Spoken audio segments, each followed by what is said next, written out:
Reanudamos los trabajos de este sexto congreso. This is the last session of today, session C, how to avoid one of the most important gaps in our time, the access to scientific knowledge and new technologies. Permítanme, por favor, que presente a nuestros ponentes de esta tarde. El excelentísimo señor don Jorge Ibáñez Nájar, que es presidente de la Corte Constitucional de Colombia. Va a moderar la sesión. La excelentísima señora Irene Kuchina, presidenta del Tribunal Constitucional de Letonia, ponente. Excelentísima señora Lucia Daluz Ribeiro, presidenta del Tribunal Constitucional de Mozambique, ponente. Excelentísima señora Elena Simina Tănăsescu, presidenta del Tribunal Constitucional de Rumanía, que va a actuar como replicante en esta sesión. Y contamos también con la participación del excelentísimo señor Hyun-Duk Kim, magistrado del Tribunal Constitucional de Corea, que va a ser relator de la sesión C. Les deseamos unas fructíferas participaciones y debates.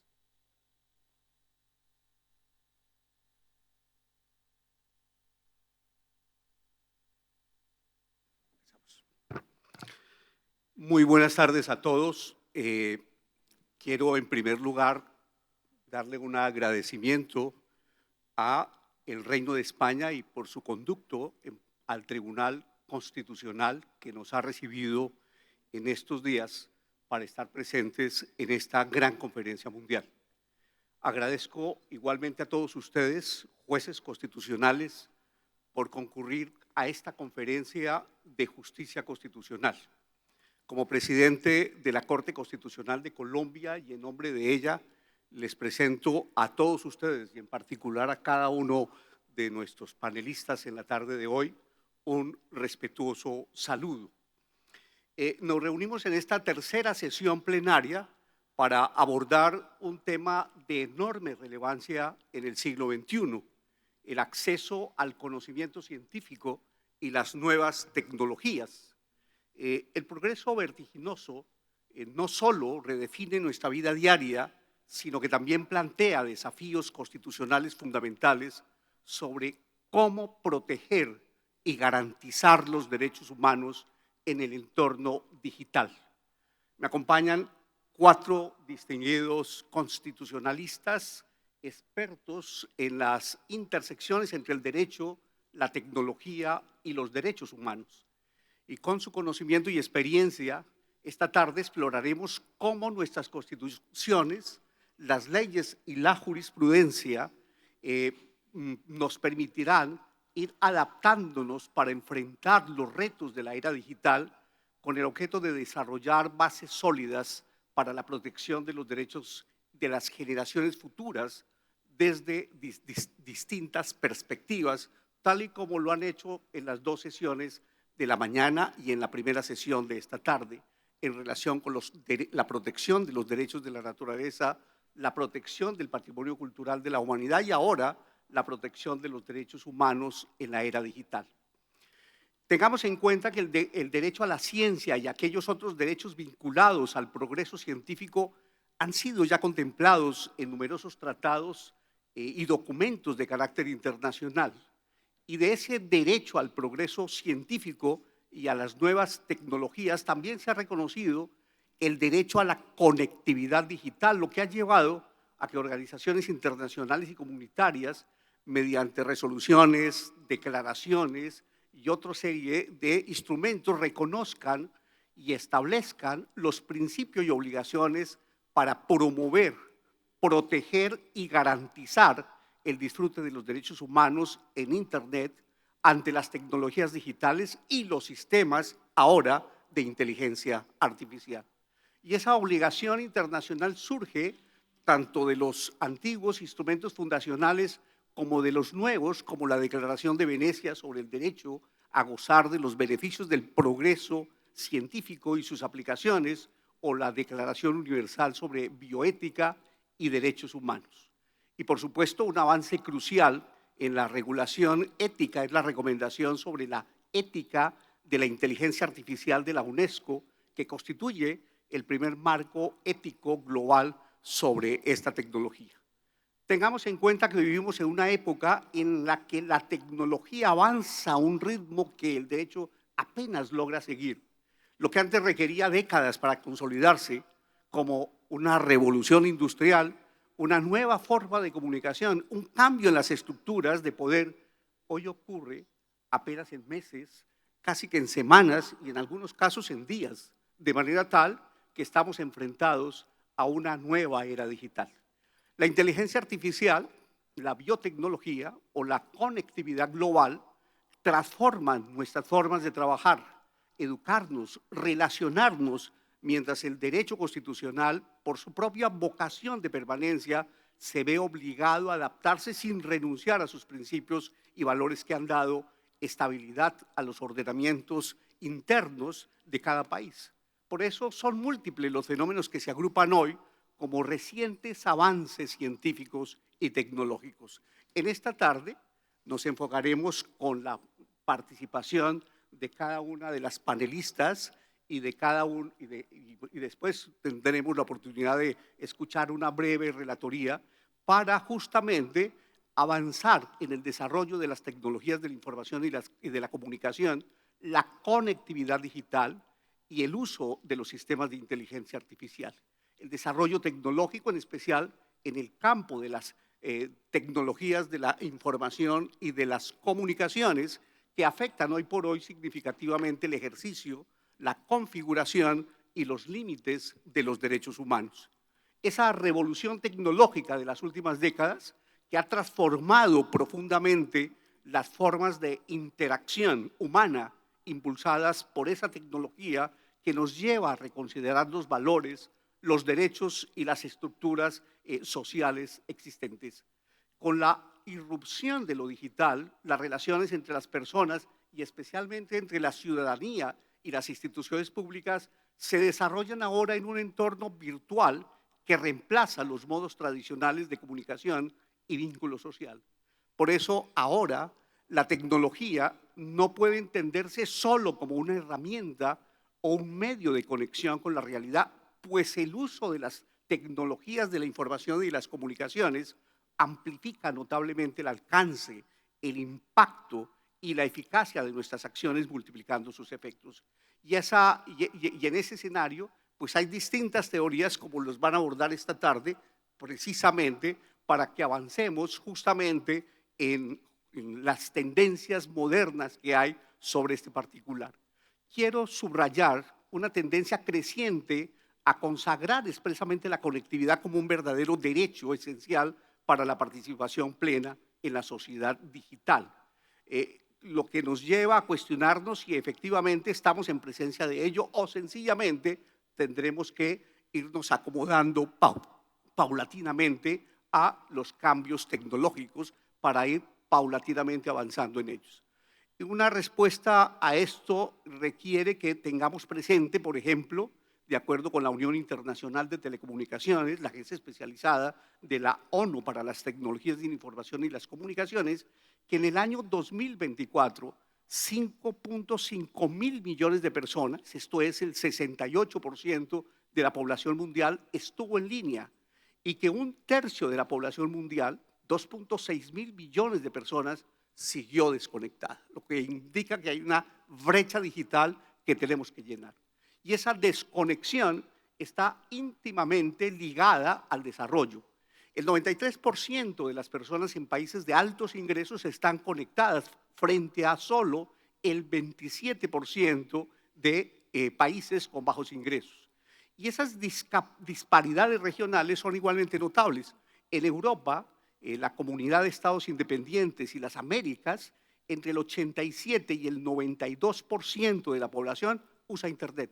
Y en contraste, la cifra para los estados árabes y Asia-Pacífico es de aproximadamente 2/3, 70 y 66% respectivamente, y el promedio para África es tan solo el 38%. Y ahí tenemos una primera cuestión sobre la que debemos conversar esta tarde: la necesidad de adaptar tanto las constituciones como la propia jurisprudencia de los tribunales constitucionales a los retos que plantea los cambios de la sociedad producto de la globalización, del acceso a Internet, así como el reconocimiento de la conectividad digital como un derecho fundamental. Y a partir de ahí tenemos varias problemáticas que vamos a abordar ahora, porque al fin y al cabo quienes tienen que hacer la presentación en estas ponencias esta tarde son las distinguidas panelistas y al mismo tiempo la replicante que nos van a mostrar justamente una realidad sobre lo que hay hoy en el mundo de las telecomunicaciones y la era digital. Y con esa introducción precisamente doy paso a las honorables ponentes de esta sesión, la presidenta del Tribunal Constitucional de Letonia, Irena Kuchina, y Lucía Ribeiro, presidenta de la Corte Constitucional de Mozambique, quienes abordarán las temáticas que hemos expuesto. Y enseguida intervendrá la honorable presidenta del Tribunal Constitucional de Rumanía, Elena Simina Tanes-Secu. Y por supuesto, más adelante tendremos una breve relatoría a cargo del distinguido magistrado del Tribunal de Corea, el juez Yoon Do Kim. En el primer lugar, le voy a dar el uso de la palabra a Irena Kuchina, presidente de la Corte Constitucional de Letonia.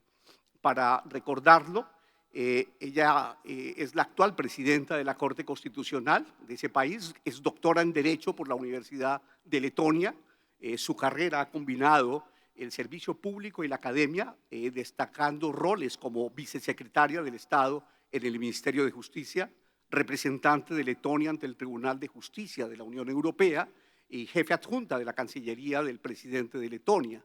Y se unió a la Corte Constitucional como jueza en diciembre de 2021, antes de ser elegida presidenta. La pregunta que sugerimos para introducir su ponencia es, doctora Kuchina, para usted, ¿cómo se materializa el derecho de acceso al conocimiento científico y las nuevas tecnologías frente a las futuras generaciones y la era digital que hoy vivimos? ¿Y cómo considera usted que la Administración de Justicia debe responder al cambio que traen las nuevas tecnologías, en especial por las herramientas de inteligencia artificial? Tiene usted la palabra. Thank you, Mr. Chairman. Dear colleagues, it's true that digital technologies are transforming the traditional work of our courts.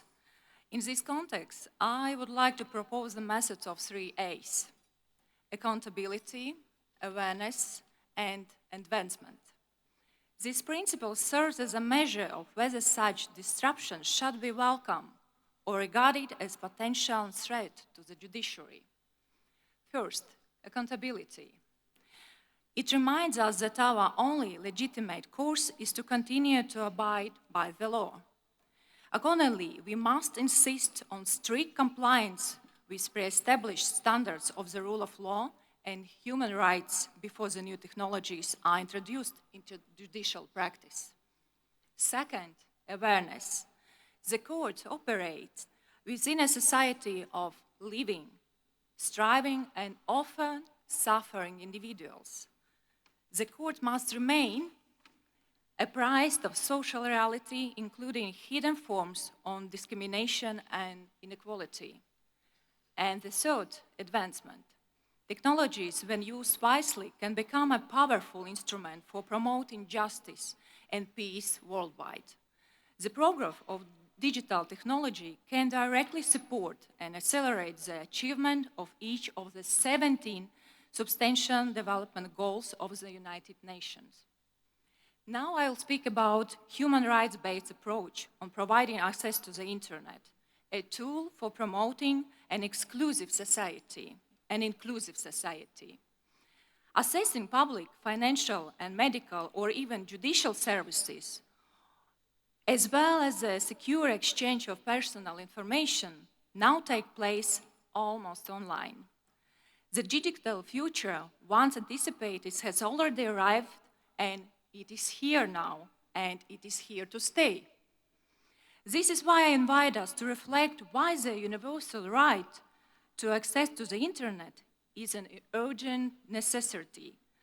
Recent international developments confirm the emerging negative legal reality of this right. The growing recognition that states must not intentionally disrupt access to information online, as affirmed by the 2025 United Nations Human Rights Council resolution. The Constitutional Court of Latvia has recognized that access to the internet directly affects the exercise of other fundamental rights, for example, property, education, and the freedom of work. A vivid example is when technology became the new classroom. The court reminded us that the Constitution requires that the state to build an education system that ensures every child an equal opportunity to learn. Likewise, in its case law, the court has recognized that the use of a computer, as well as a controlled internet access in a detention facility, also fall within the scope of the right to education. The inability to access to internet, whether because the state intentionally prevents it or due to a lack of resources or opportunities, would go against the standard of human dignity. Ultimately, the state must guarantee every person the possibility to participate in social, political, and cultural life, thus ensuring that every person the status of all full-fledged member of society. It is a truth that not everything lies in the hand of the state. The growing role of digital technologies in all spheres of life is deepening the digital divide, which is caused less by lack of material resources such as ensuring a computer or the internet connection. It becomes more and more linked to different sociological realities such as age, gender, place of residence, level of education, and income, which all affect the overall internet literacy. Hence, a new task stands before us. I suppose most of us would agree that there is a right to access to the internet, at least as a progressive development of law. Yet we must acknowledge and all the reality of every human right. Not everyone begins from the same factual starting point to benefit from that right. This becomes especially important as the states move rapidly towards the digitalization of public administration and the courts. If our court is to receive a digital application, I must be confident that every person within a jurisdiction enjoys equal opportunity to draft and submit it. Human rights-based approach to internet access, in my view, should follow a two-step path. First, the formal and binding definition of the right to access to the internet, and the second, effective measures to ensure equality before the new right. I would like to emphasize that ensuring access to the internet in communication with public authorities means more than simply providing an official website. It requires that such portals meet standards of clarity and usability. If citizens cannot understand or navigate them, digital communication effectively becomes a new form of exclusion. The courts of the future probably will operate in the e-case environment. Yet we must be clear, the mere exchange of electronic documents is not a digitalization. It's only a basic administrative organization, an important step, but far from transformation.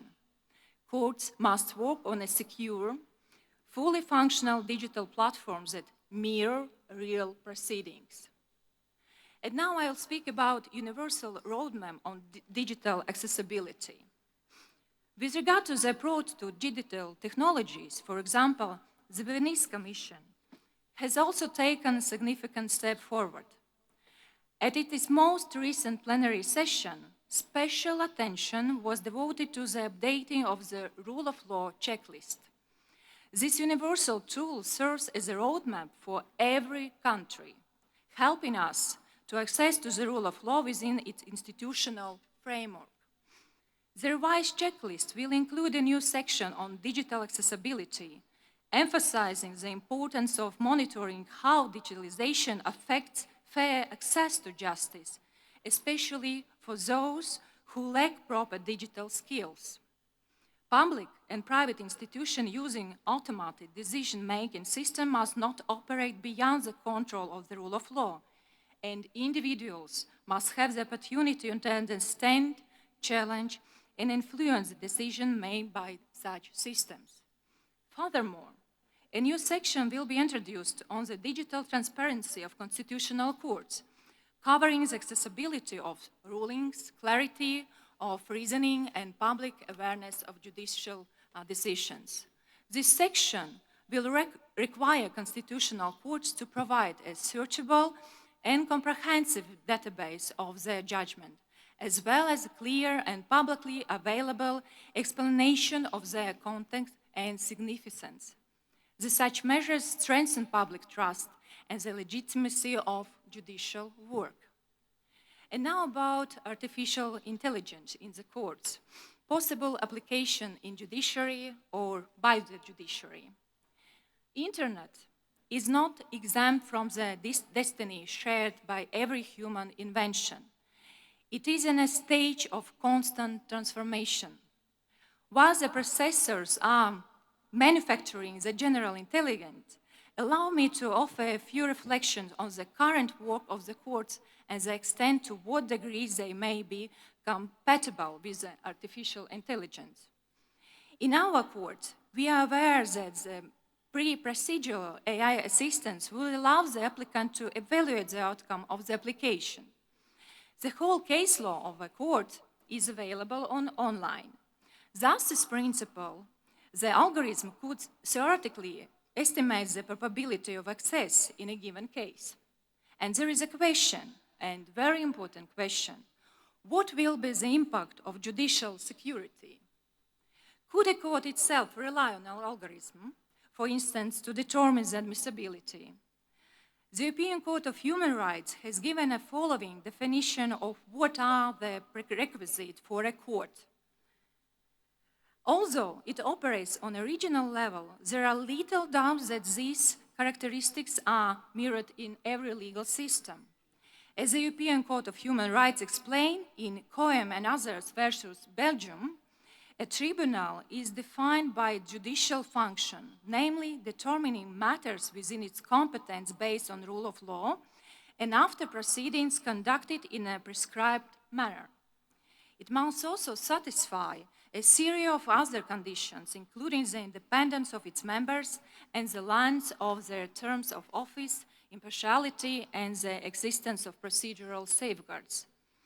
From this follows that any automated decision-making should be questioned from the point of view of the right to effective remedy. Especially when the algorithm would reject the case, we must be able to verify what is the legal basis of the rejection. Moreover, there is a growing evidence that algorithm is based on a data that is not sufficiently diverse, can reproduce or even amplify human and systemic bias.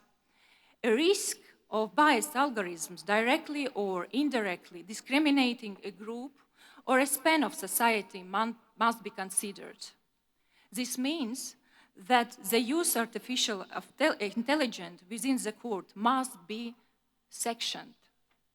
There must be a clear divide between acceptable use of algorithm and unacceptable use of it.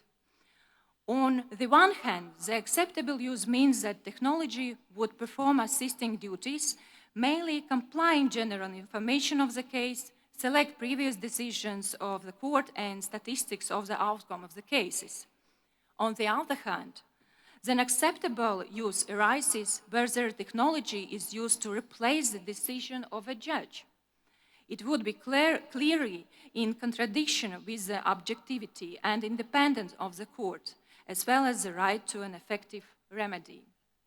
To conclude, I am inclined to recognize that the use of artificial intelligence can indeed improve the efficiency of our work.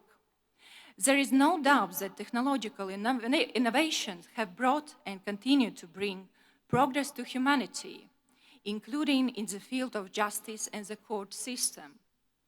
It offers accessibility, speed, efficiency, yet we must not turn a blind eye to its potential dangers. New technologies should not be feared. They should be used to simplify the resolution of technical issues. This is the right time to achieve that, as they are already part of our lives, and they're further to develop in only natural. Artificial intelligence is not a decision maker. It's a tool in the hands of wise practitioners. Thank you. Excelente esa intervención, doctora Irena Cusini, y por supuesto con todas las alarmas que ello implica, aún para los países, para nuestros estados que tienen ya el uso de la herramienta, tanto para garantizar el acceso a la administración de justicia, como al mismo tiempo como una herramienta para nuestro ejercicio en la función jurisdiccional. Ahora, doctora Lucía da Luz Ribeiro, que es nuestra presidenta de la Corte Constitucional de Mozambique, quien tiene el uso de la palabra, pues recuerdo a cada uno de ustedes que ella desde el año 2019 está en el Consejo Constitucional de Mozambique y posee un doctorado en Derecho de la Universidad Eduardo Mondlane. Su carrera comenzó como profesora de portugués antes de licenciarse en Derecho y ha sido docente desde ya hace 30 años. Antes de unirse al Consejo fue asesora jurídica del Ministerio de Obras Públicas y directora de la Facultad de Derecho y es miembro fundador del Colegio de Abogados de Mozambique y nombrada juez del Consejo Constitucional en el año 2003, ascendiendo a la presidencia en el año 2019. La pregunta sugerida para ella, y a partir del marco de este Congreso, donde fueron formuladas varias preguntas a los países miembros de la conferencia respecto al derecho al acceso a la conectividad digital, la transparencia en la información y la libertad de expresión, lo mismo que la protección de la privacidad, el uso de la inteligencia artificial y algoritmos discriminatorios, que fueron los temas que se abordaron con estas preguntas. Doctora Ribeiro, ¿podría contarnos, luego de realizar el análisis sistemático de las respuestas al cuestionario enviado a los 124 miembros de la Conferencia Mundial sobre Justicia Constitucional, si el estado actual de la regulación en estos países permite garantizarle a las generaciones futuras un acceso efectivo al conocimiento científico y las nuevas tecnologías como la conectividad digital y el uso de herramientas de inteligencia artificial con límites que permitan garantizar derechos fundamentales como la libertad de expresión, de información y, por supuesto, el derecho a la igualdad. Tiene uso de la palabra, doctora. Muito obrigada. Começo por saudar a distinta plateia, ao mesmo tempo que agradeço ao Tribunal Constitucional da Espanha pela organização deste grandioso evento. Responderei sim no fim à questão que me foi colocada, mas agora vou passar a apresentar o trabalho que efetuamos na qualidade que nos é aqui trazida nesta mesa, onde também cumprimento a todos os integrantes dela.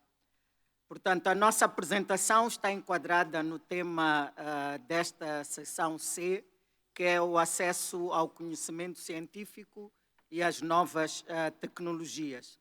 E o objetivo principal foi de apresentar de forma sistemática as respostas ao inquérito que foi feito pelos membros deste Congresso Mundial.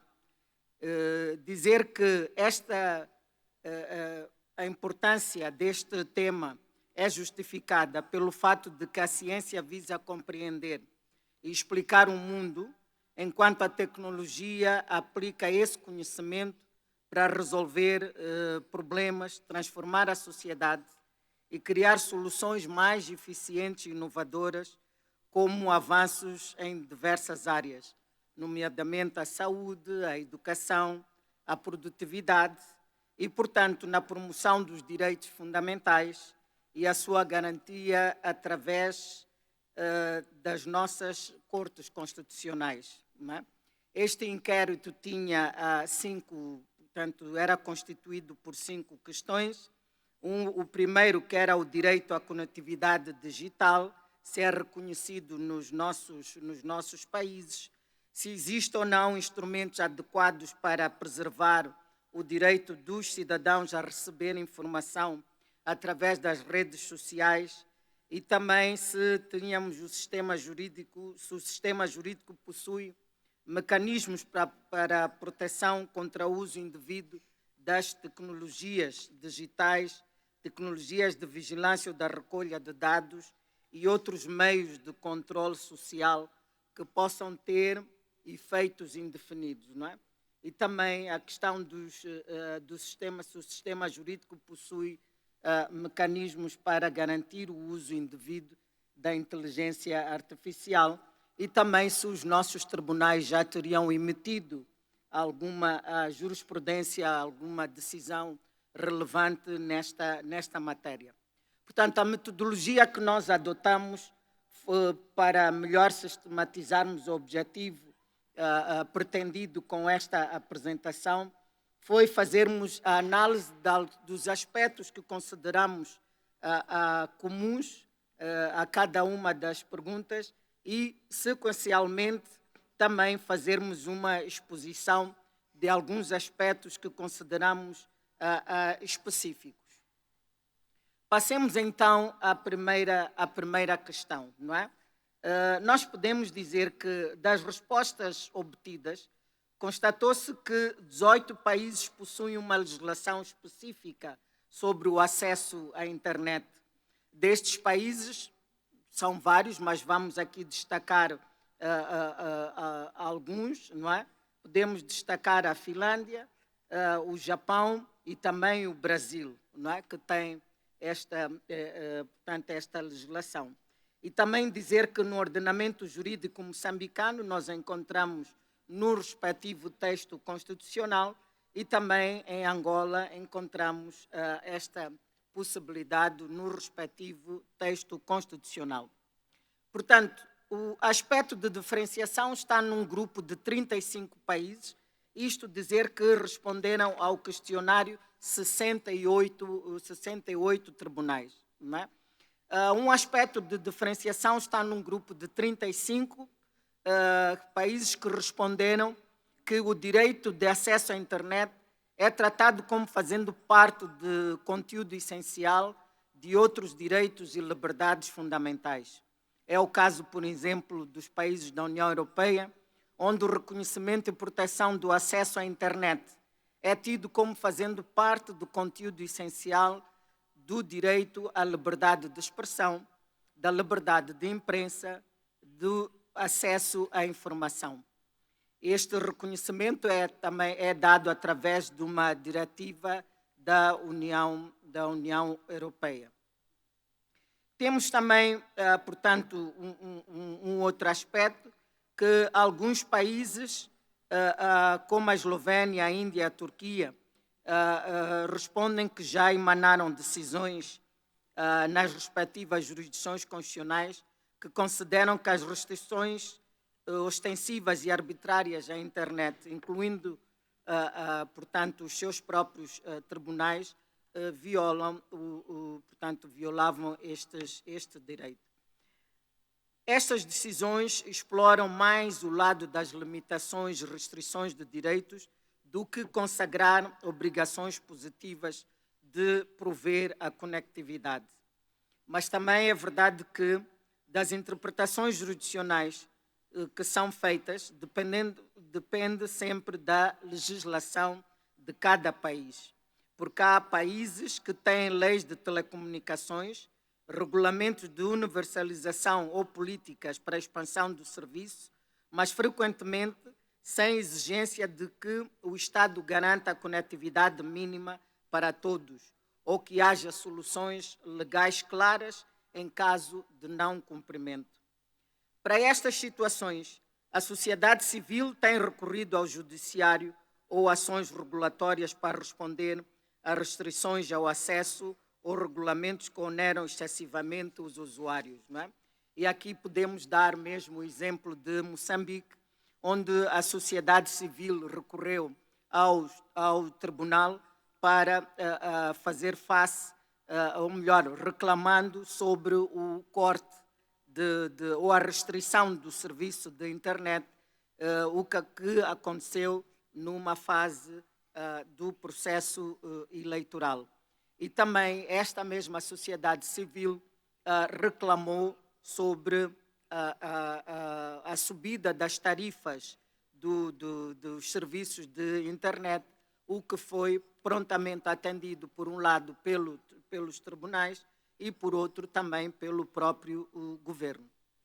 Há também países que não têm, num grupo de 15, que não fizeram qualquer referência, ou seja, que não há qualquer menção legal ou constitucional ao acesso à internet, à conectividade digital ou ao papel das tecnologias de informação como direitos fundamentais.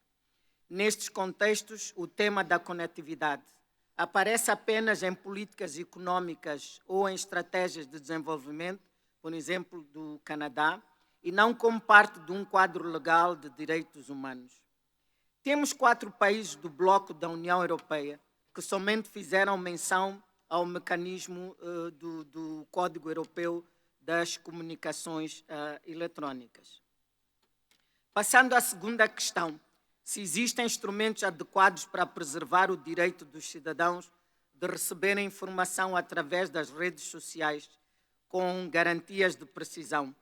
Nós podemos dizer que das respostas recebidas foi possível dividir em quatro grupos. O primeiro, podemos dizer que, dado que o advento das redes sociais é relativamente recente, temos um primeiro grupo de países, o maior, em que esta questão encontra respaldo na Constituição e, de uma forma geral, enquadrada no direito universal à informação e à liberdade de expressão. Podemos aqui também dar exemplo de alguns países, como a Arménia, a Azerbaijão, também a Bulgária, a Índia, o Iraque e a Lituânia, cujas respostas a esta questão são encontradas apenas na respectiva Constituição. Temos também um outro grupo de países que recorrem tanto à Constituição como a outras leis nacionais e ou comunitárias, não é?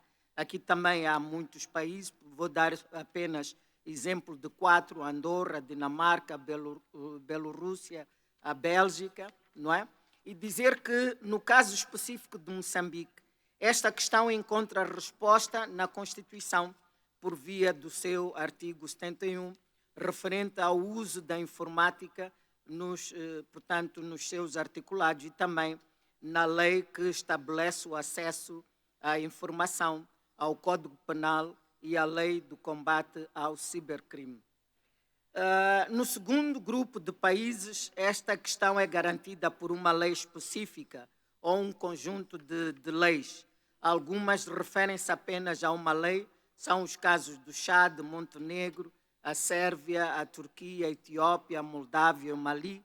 E também há outros que se referem a diversas leis, nomeadamente a Argélia, Angola, o Brasil, a República Democrática do Congo, a Indonésia, a Irlanda, a Jordânia, o Kosovo, enfim, e outros tantos países.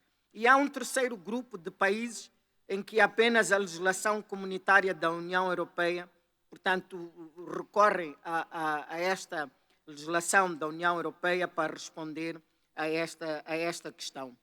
Um outro grupo que é composto por países que afirmam categoricamente que não dispõem de instrumentos adequados para o efeito. Podemos passar à terceira questão por razões de tempo. Aqui o que nós podemos dizer é que dos dados disponíveis, nós podemos concluir que vários que vários países da União Europeia encontram resposta, seja ao nível dos seus textos constitucionais, seja também por meio de um instrumento específico dos seus próprios países. Aqui, noutras esferas que não a União Europeia, nós podemos apontar o exemplo da experiência da República de Angola, que para além de adotar instrumentos específicos para lidar com esta questão, também criou a Agência de Proteção de Dados, que funciona como uma autoridade central para a fiscalização e supervisão junto das entidades responsáveis pelo tratamento de dados pessoais. Dizer que em Moçambique ainda não há uma lei única abrangente e plenamente operacional de proteção de dados pessoais. E também podemos dizer que a inexistência de mecanismos de proteção que regulam o uso das tecnologias de vigilância, coleta de dados ou outros meios de controle social, que podem ter efeitos perduráveis, como é o caso de países como Burundi, Comores, República Democrática do Congo, a Dinamarca, a Lituânia, Marrocos e Peru, quer a nível constitucional e quer a nível de instrumentos específicos, abre um espaço vago para o cometimento de ações inimagináveis que podem atentar contra a privacidade de dados pessoais. Passemos à quarta resposta, também de uma forma sumária, dizer que em relação a esta questão, portanto, a questão de saber se os países dispõem de sistema ou de mecanismos de proteção contra o uso indevido de sistemas de inteligência artificial que possam ameaçar o pleno gozo dos direitos humanos pelas gerações futuras. Dizer que, em relação a esta questão, 60 países que responderam ao inquérito, de boa parte não dispõem de um quadro legal específico que aborde de forma abrangente a regulamentação da inteligência artificial. Moçambique também ainda está numa fase de criação da sua lei de inteligência artificial, mas vou passar muito rapidamente à quinta questão, que é relativa a sabermos se existe já alguma jurisprudência nos nossos países ou nas nossas instituições relativamente a esta matéria. Dizer que países com sentenças relevantes, encontramos 21, não é? São vários, Portugal, Polónia, Bielorrússia, Bélgica, são vários, mas vamos aqui citar duas sentenças a título exemplificativo. Das várias decisões tomadas pelos tribunais, podemos aqui trazer o do Tribunal Constitucional da República Federal da Alemanha, em 1983, que tomou uma decisão um julgamento num processo BVR 2009-83. E também o Tribunal da Turquia, que tomou em 2014, algumas decisões relativamente à questão do Twitter, de YouTube. Portanto, existem outros países sem nenhuma referência, mas podemos concluir dizendo que das respostas dadas pelas Cortes Constitucionais às perguntas da temática do acesso ao conhecimento científico e às novas tecnologias, permitiu aferir os níveis de evolução e desenvolvimento desta categoria de direitos fundamentais, em particular nos países emergentes, não é? Nesta questão da inteligência artificial, e que o nível de desenvolvimento econômico e social de cada país determina os níveis de acesso ao conhecimento e às novas tecnologias e a promoção de melhorias neste ambiente tecnológico através de regulamentações e intervenção dos tribunais constitucionais. E dizer também que a regulamentação da inteligência artificial e o aprimoramento científico das Cortes Constitucionais para lidar com a nova tecnologia constitui parte fundamental dos atuais desafios globais e que a legislação e as Cortes Constitucionais não podem ser obstáculo para o desenvolvimento e inovação tecnológica e, mais ao menos tempo, devem ser capazes de evitar o risco de fraudes de segurança cibernética, de violação da privacidade e de outros direitos fundamentais dos cidadãos. Muito obrigada pela atenção dispensada. Muchísimas gracias por esa excelente presentación con el resumen completo a partir de las preguntas que se formularon a los 124 países que integran la conferencia y las respuestas que por lo menos 68 de ellos dieron y que han sido sintetizadas por la doctora Lucía Daluz Ribeiro. Ahora le doy el uso de la palabra a la profesora y presidenta de la Corte Constitucional de Rumanía, doctora Elena Simina Tănăsescu. Ella, para información de todos ustedes, fue elegida presidenta de la Corte Constitucional de Rumania en julio de este año, 2025. Es profesora titular de Derecho Constitucional y Europeo en la Universidad de Bucarest y doctora en Derecho summa cum laude por la Universidad Aix-Marseille III. Antes de ser nombrada jueza de la Corte Constitucional de Rumanía en 2019 por el presidente de Rumanía, se desempeñó como asesora presidencial y representó a la sociedad civil en el Consejo Superior de la Magistratura y ha recibido múltiples reconocimientos, incluida la Orden Nacional al Mérito y la Legión de Honor de Francia en el año 2018. Como han señalado las dos ponentes anteriores, el rápido auge de la tecnología y el acceso universal a Internet pues están teniendo un impacto sustancial sobre las libertades individuales y las actuaciones de las entidades públicas, inclusive lo que incluso ha cuestionado conceptos clásicos del derecho constitucional con los que deben operar los jueces. Y de esa manera le pregunto si podría iniciar su exposición de réplica en relación con las dos ponencias anteriores, presentándonos este nuevo campo de innovación denominado constitucionalismo digital. Y a partir de ese concepto, ¿cómo se concilia el derecho al conocimiento científico y a las nuevas tecnologías con la preservación y la protección de los derechos individuales de quienes hacen uso de estas ante los riesgos de desinformación y uso de datos históricamente discriminatorios en la construcción de herramientas de inteligencia artificial? Hoy, por ejemplo, lo remato con eso, hay una gran preocupación inclusive para el ejercicio de los derechos civiles y de los derechos políticos con el uso indiscriminado y abusivo de las bodegas que se instalan en las redes que justamente abusan de las redes sociales para tratar de influir en determinado sentido en relación con el ejercicio de los derechos políticos, por una parte, y por la otra, para tratar de afectar los derechos de ciertas comunidades o de ciertos individuos, inclusive con discursos de odio que afectan a una parte de la población o a unas personas en particular. Este es un tema que, a pesar de las brillantes exposiciones de lo que debe ser el acceso al derecho digital, sin embargo, tiene algunas problemáticas que quisiera que, doctora, usted nos lo relacione en esta réplica, doctora Tănăsescu. Tiene el uso de la palabra. Merci, Monsieur le Président.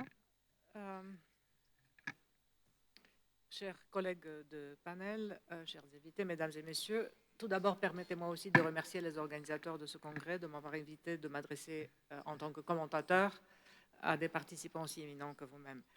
Le thème de cette conférence est très opportun car, comme Monsieur le Président l'avait mentionné tout à l'heure, l'essor rapide de la technologie et la prolifération de big data a un impact significatif sur les libertés individuelles et l'action étatique. Et il remet en question effectivement les concepts classiques de droit constitutionnel avec lesquels les juges constitutionnels que nous sommes doivent opérer au quotidien.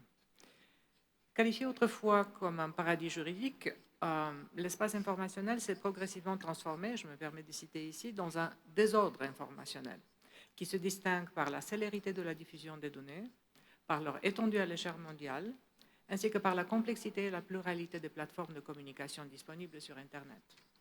L'interaction entre les technologies numérique et les principes constitutionnels deviennent donc un domaine d'innovation, à tel point que le vocabulaire de droit constitutionnel semble avoir acquis un nouveau concept, celui qui a été mentionné aussi par Monsieur le Président, le constitutionnalisme numérique.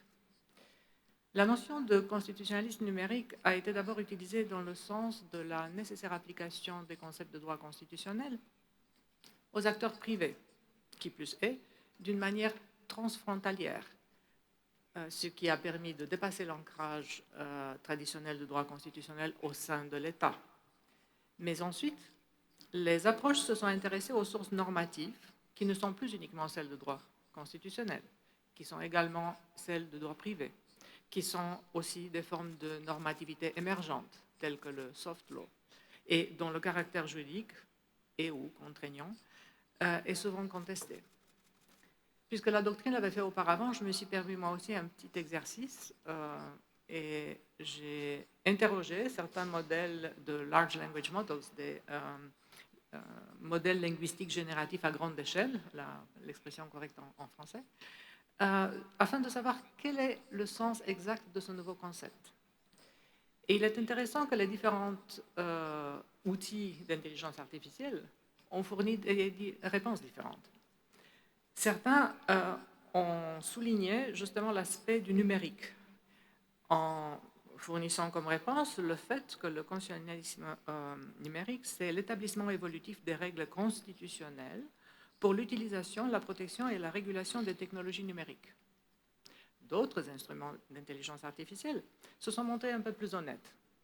Et ils ont avoué que le terme constitutionnalisme numérique n'a pas de définition largement reconnue ou standardisée. Il s'agit plutôt d'un concept qui est encore en évolution et qui fait l'objet de discussions dans les cercles universitaires, juridiques et politiques. Pour ma part, j'ai trouvé ces réponses assez intéressantes car les rapports nationaux font état d'une mutation tellement rapide qu'elle risque de devenir même inquiétante et que la réglementation, l'utilisation et la réglementation des technologies numériques semblent pas seulement provoquer, mais parfois même menacer la vie quotidienne et le droit constitutionnel en tant que tel. Tout comme les constitutions traditionnelles proclament les droits fondamentaux et fixent les responsabilités et la structure du gouvernement d'un pays, le constitutionnalisme numérique, paraît-il, cherche à fournir un cadre pour la manière dont les technologies numériques sont gérées et intégrées dans les divers aspects de la société. Le constitutionnalisme numérique, donc, reconnaît l'impact transformateur des technologies numériques dans la société moderne, de telle manière que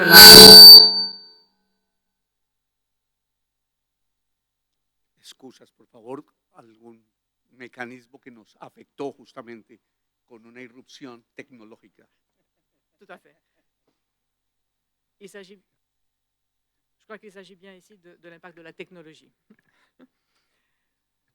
Ce qui est sûr, c'est que le numérique a réussi à avoir un impact sur l'ensemble des droits, mais pas seulement que les droits. Car bien que les rapports nationaux ne font pas explicitement état du contexte général dans lequel cette transformation rapide se produit, force est de constater que pendant ces dernières années, 10, 15, 20 peut-être, on assiste à ce qu'on appelle une véritable régression démocratique. Un phénomène qui consiste, entre autres, à un affaiblissement de l'effet intégrateur des constitutions que les juges constitutionnels doivent défendre.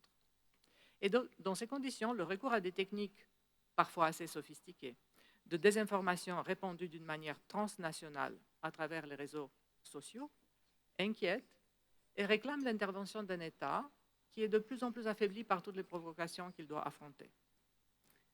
Donc, en arrivant même jusqu'au point où la confiance légitime des citoyens dans les institutions publiques risque d'être secouée. Donc, que faire? Au niveau régional, une entité telle que l'Union européenne, et ça a été mentionné aussi par les rapporteurs précédents, une entité supranationale comme l'Union européenne a tenté d'apporter quelques réponses à travers ce qu'on appelle le programme numérique de l'Union européenne, qui inclut entre autres des règlements sur la protection générale des données, sur les marchés numériques, sur les services numériques, sur l'intelligence artificielle et j'en passe d'autres.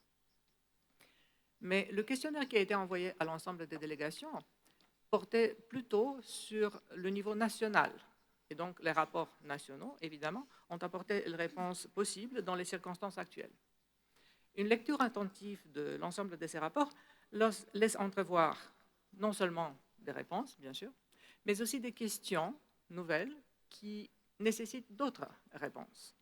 Je me suis permis pour ma part de les regrouper dans deux grandes catégories. D'abord, le droit qui était souvent mentionné et discuté ici, le droit à la connectivité numérique, et ensuite la protection contre l'usage abusif du numérique. Le droit à la connectivité numérique est généralement considéré un droit émergent qui consacre la possibilité de toute personne, et non pas seulement des citoyens, d'avoir un accès effectif, abordable et de qualité aux réseaux et aux services numériques, indépendamment de la résidence ou de la situation sociale de bénéficiaire. Évidemment que le défi majeur qui concerne ce droit, c'est sa constitutionnalisation. Et il y a très peu de rapports qui nous ont fait part de cela. La plupart des rapports nationaux parlent de la consécration législative ou parfois uniquement jurisprudentielle. Toutefois, s'il s'agit d'inscrire un tel droit dans la Constitution, il faudrait que la Constitution consacre aussi des principes tels que l'accès à Internet, la neutralité du net, la sécurité des données personnelles, de même que l'absence de la censure. Apparemment, donc, si on lit l'ensemble des rapports, le droit à la connectivité numérique semble quelque peu déjà acquis. Toutefois, il me semble, à mon avis, que des questions subsistent encore, à savoir, est-ce que ce droit est un droit de la deuxième génération? Est-ce qu'il doit protéger l'ensemble des individus, des bénéficiaires qui viennent des pays qui sont moins lotis de manière économique? Est-ce qu'il s'agit d'un droit géant de la quatrième génération? Est-il justiciable tel quel ou est-il justiciable seulement ensemble avec les autres droits qu'il affecte directement? Tout ça, c'est des questions qui restent encore valables et pour lesquelles je pense que le futur nous apportera des réponses.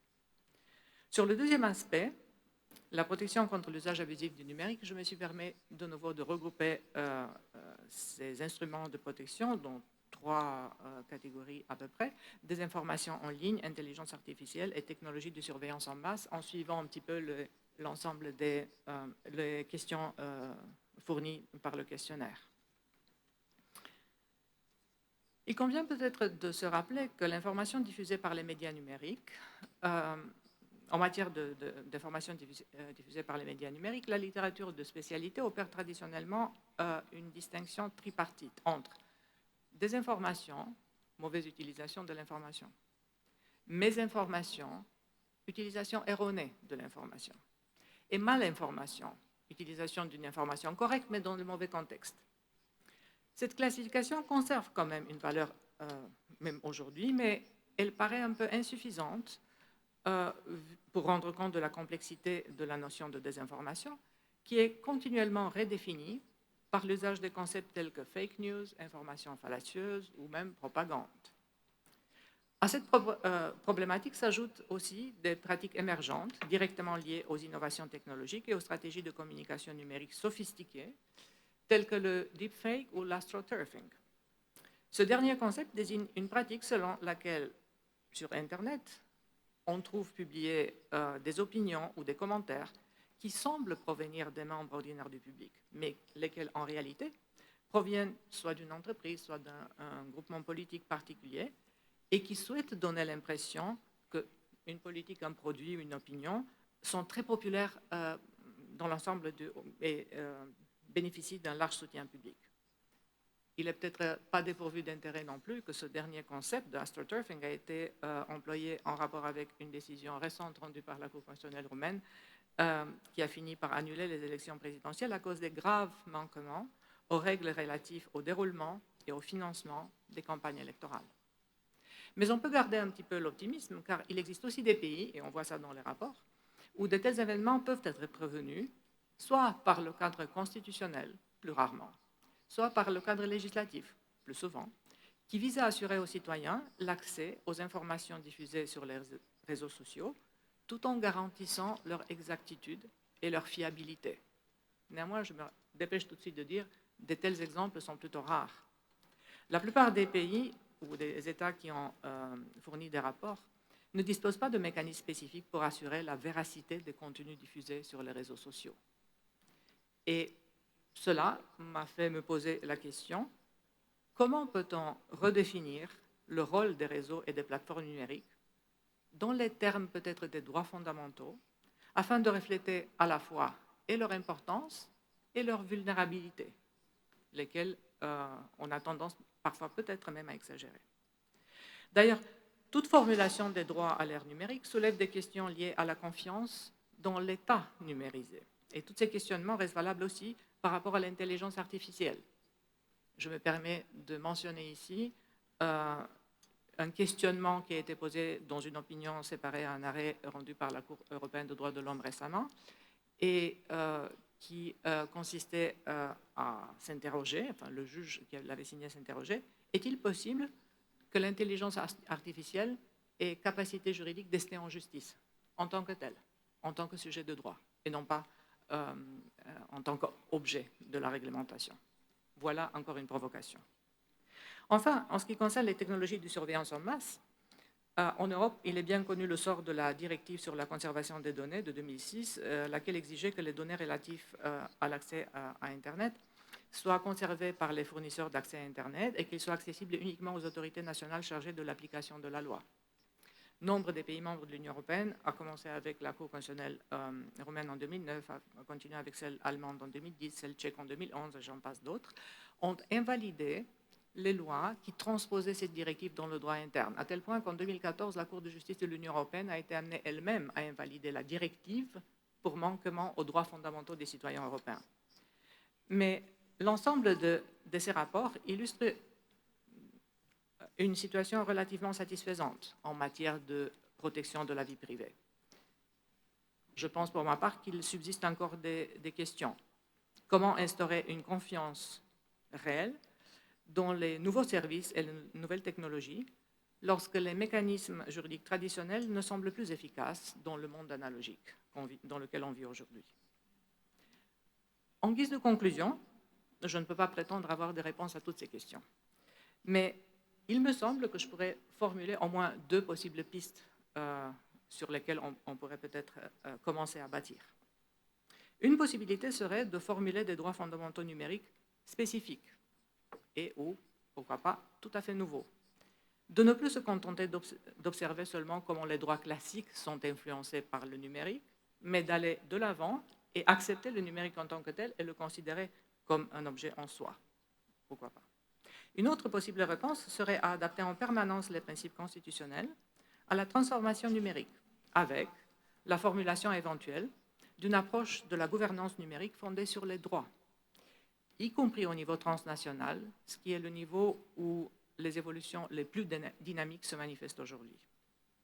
Ce qui est certain, c'est le fait que l'interaction entre le numérique et les constitutions reste évidemment un domaine d'innovation, et les juges constitutionnels doivent affronter toutes ces nouveautés avec les yeux et les esprits grands ouverts.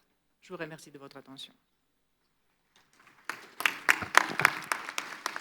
A dos grandes ponencias, una excelente réplica que le agradezco inmensamente y que por supuesto nos deja con unas grandes conclusiones a partir de un gran reto, con una gran problemática y que ello exige una respuesta común para a partir de ahí trabajar uno de estos grandes temas de lo que denominamos las respuestas del constitucionalismo global. Antes de entrar al debate, para que puedan ustedes participar en los últimos minutos, quiero pedirle el favor al relator, de todas maneras, sin perjuicio de la relatoría que pueda complementarse mañana con las respuestas a las preguntas que se formulen en el debate, al doctor Young Do-Kim, juez de la Corte Constitucional de Corea, que nos haga una breve relatoría, no sin antes señalar para todos ustedes que el profesor Do-Kim se graduó de la Facultad de Derecho de la Universidad Nacional de Seúl, inició su carrera judicial en 1993, ocupando diversos cargos, incluyendo el de cargo de juez presidente en el Tribunal de Distrito Central de Seúl, el Tribunal Superior de Seúl y el Tribunal de Patentes, además de desempeñarse como viceministro de la Administración Nacional de Tribunales. Recientemente ejerció como presidente interino de la Corte Constitucional desde el 18 de abril hasta el 23 de julio del presente año. Y hoy es juez de la Corte Constitucional de Corea. Profesor y doctor Jeon-do Kim tiene el uso de la palabra para su relatoría. Thank you, Mr. Chairman. With great respect for the valuable presentation by Her Excellency, Ms. Lucia Ribeiro, President of the Constitutional Court of Mozambique, I would like to note a small correction at the outset for the record. Regarding question 2, which is, are there adequate instruments to safeguard the right of citizens to receive information through social networks with guarantees of accuracy? Korea does have laws that address fake news and protect the public's right to receive accurate information on social networks. First, spreading false statements that harm a person's reputation is a crime.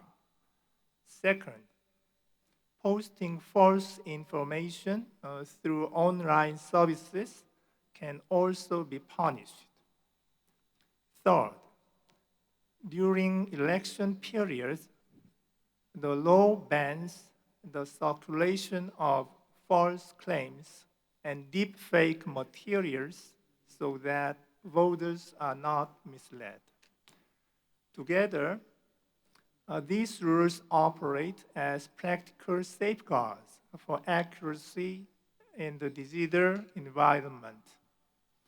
For your reference, the relevant statutes include the Criminal Act, the Act on Promotion of Information and Communications Network Utilization and Information Protection, and the Public Official Election Act. Thank you for your attention. Muchísimas gracias. Con estas últimas respuestas en este excelente módulo sobre lo que es justamente una expresión del constitucionalismo global, damos por finalizado este panel, esta sesión tercera de conferencia, dentro del tiempo destinado exclusivamente para ella y con el rigor que cada una de las panelistas e inclusive con la presentación que ha hecho por anticipado el relator para que podamos cumplir con el tiempo requerido en los términos que nos fueron formulados por una parte y por la otra, para que puedan justamente disfrutar de la comida esta noche en el tiempo requerido. Muchísimas gracias a todos ustedes. Muchas gracias, presidentas. Muchas gracias, señor relator. Muy amables. Presidente Ibáñez Nájar, como maestro de ceremonias, estoy muy contento, efectivamente, porque les comentaba al inicio de las sesiones que el avión había despegado de forma correcta y totalmente satisfactoria, pero que teníamos que llegar a tiempo también a aterrizar, y efectivamente lo hemos hecho. Gracias al señor Jorge Ibáñez Nájar, a la presidenta Irene Kuchina, a la presidenta Lucía da Luz Ribeiro, a la presidenta Elena Sivina Tanaiscu y al magistrado del Tribunal Constitucional Jeon-do Kim. With this last intervention, we conclude with the working session of the first day of the 6th Congress. A la salida del pabellón encontrarán los autobuses para volver al hotel. Les esperamos a partir de las 7:30 en uno de los lugares mágicos de esta ciudad de Madrid. Enseguida les vamos a explicar por qué.